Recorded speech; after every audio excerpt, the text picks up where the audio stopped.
Hello, I'm Evan and welcome to my fish room. Today's video is going to be a quick one on my 40 gallon long. Be a quick overview of the tank and how I set it up. This is my 40 gallon long, they call it. It is a 48-inch side to side, 12 inches front to back, and 16 inches high.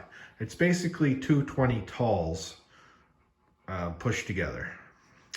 So in this tank, I have my breeding colony of blue Moscow guppies.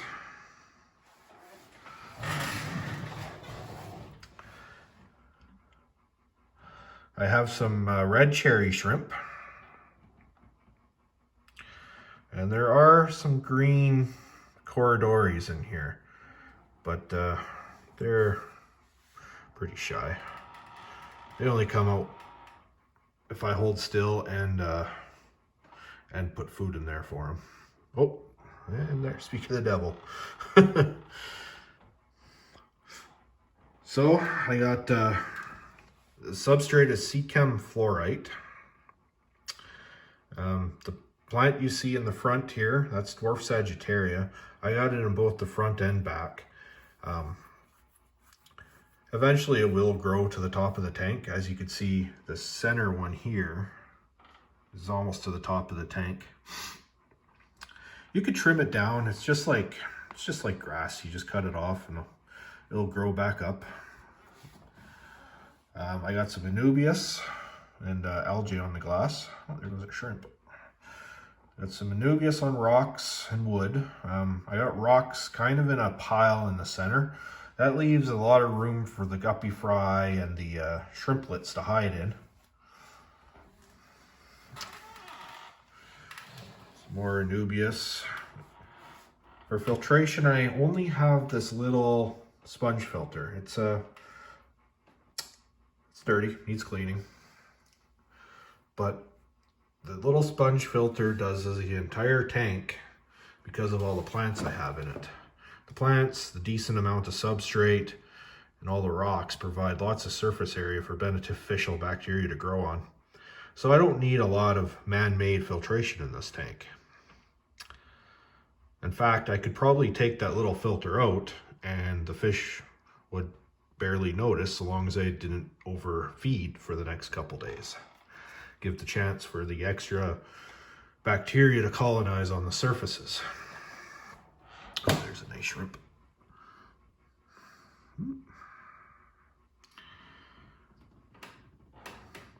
There's my breeder male. His fins are a little ragged.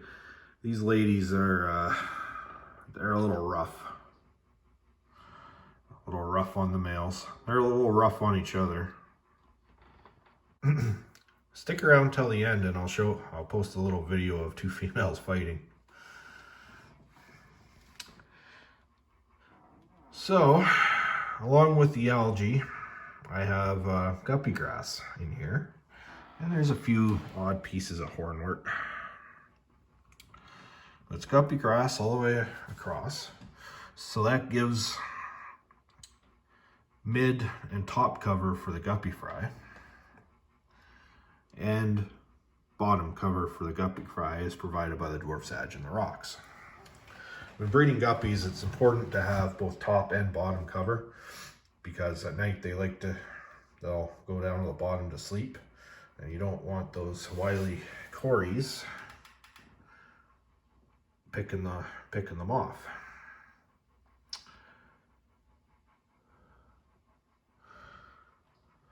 But I don't believe that the cories get that many, if any, of the guppy fry.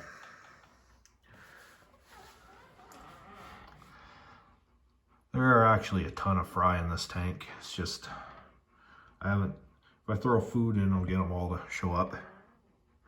But there are definitely different different drops of fry in here. You can tell by the size and whatnot. On the top, I have duckweed, of course. And those bigger plants are water lettuce. I have been able to get them to flower before, but For lighting, this is actually a DIY light.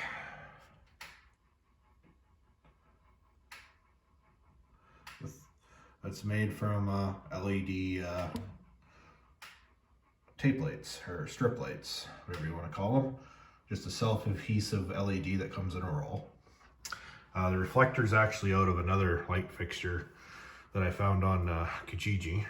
Just cut it with tin snips to make it one trough, so it's a little sharp, but that's fine. This pipe you see going over the side, a little nylon stocking with a chunk of foam in there. That's how I do my water changes. I use a little siphon starter bulb, one of these things.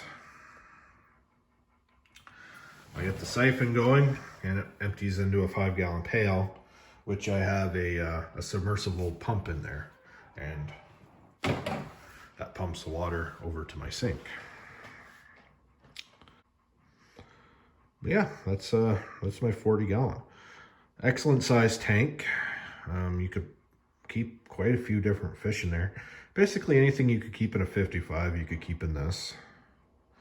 It's only limited by the front to back space. Whereas a 40 breeder, you have that 18 inches front to back, but you're also a foot shorter. So for me, I had already built this stand. It's a homemade stand, just out of 2x4s. And above it sits my 55. I had already had that stand built for 220s to sit side by side, but I wanted a bigger tank, so I went with the 40 long.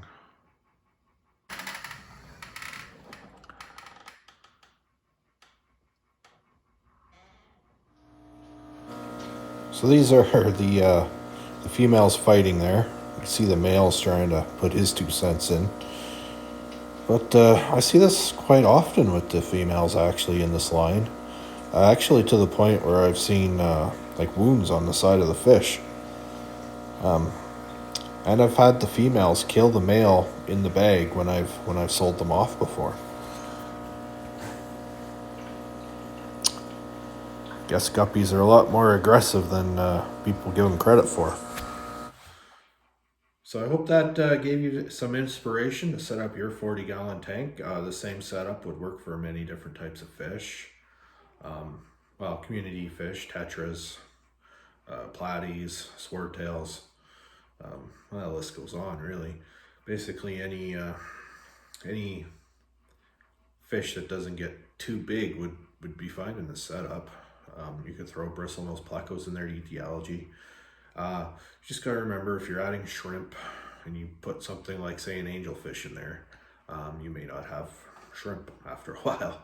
But yeah, I hope this inspires you to set up a 40-gallon, and bear in mind you could do this same type of look or on any 4-foot tank, or any tank really.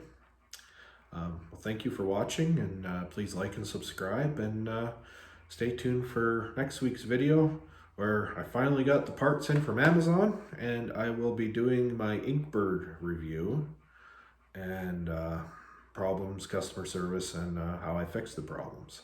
Or well, hope I'll be fixing the problems. And because one is broken, you'll get to see what the inside of an Inkbird looks like. So thank you very much, and stay tuned.